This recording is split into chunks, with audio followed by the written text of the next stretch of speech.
Okay, so first of all, let's look at an equilateral triangle. Now, you told me that a straight line angle has 180 degrees. Yeah. In an equilateral triangle, all the angles are the same. So that means there's 60 each. That means they're 60 degrees each. That's pretty neat. So all of a sudden, we just learned the angles in an equilateral triangle are all 60-degree angles. Yeah, no matter what. No matter what. Now, if I drop a line down here to the middle of an equilateral triangle, we get a right angle here. And that turns into a right triangle. It turns into a right triangle. It's not Now, equilateral. if I pretended initially all my sides were length 2, this would be a half of that. 1. Can we figure out what this other side is? Well, you could sort of use the Pythagorean Theorem. Okay. How?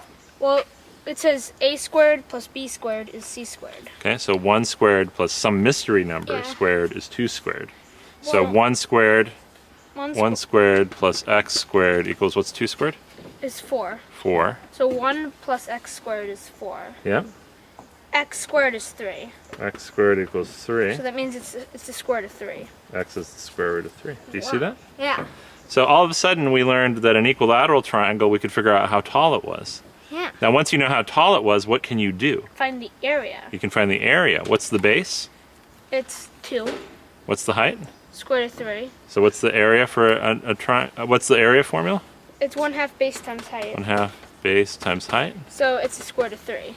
It's 1/2 times 2 times the square root of 3 equals the square root of 3. Wow. So we just found the area of an equilateral triangle just from the Pythagorean theorem in our angle formula. Is the square root of 3? The area of an equilateral triangle whose side length is 2 Yeah. is the square root of 3. Isn't that interesting? Yeah. Cool. Okay, now here's one other special triangle. Let's look at a 90-degree triangle that has 2 sides that are the same. So an isosceles right triangle. Let's say this is 1 and this is 1, just for fun. And then, What are the angles? What are these 2 angles here? well, if this is an isosceles triangle, these two are equal. Okay. They add up to be 90. Yep. So it's the 45. 45. So in an isosceles right triangle, we get 45-degree angles. Whoa. Whoa, and how long is the hypotenuse here? It's 1 squared plus. Is that your brother? It's 2. Well, we have 1 squared plus plus 1. 1 squared equals x squared. X squared. So it's 1. It's 1 plus 1 plus 1, Which is?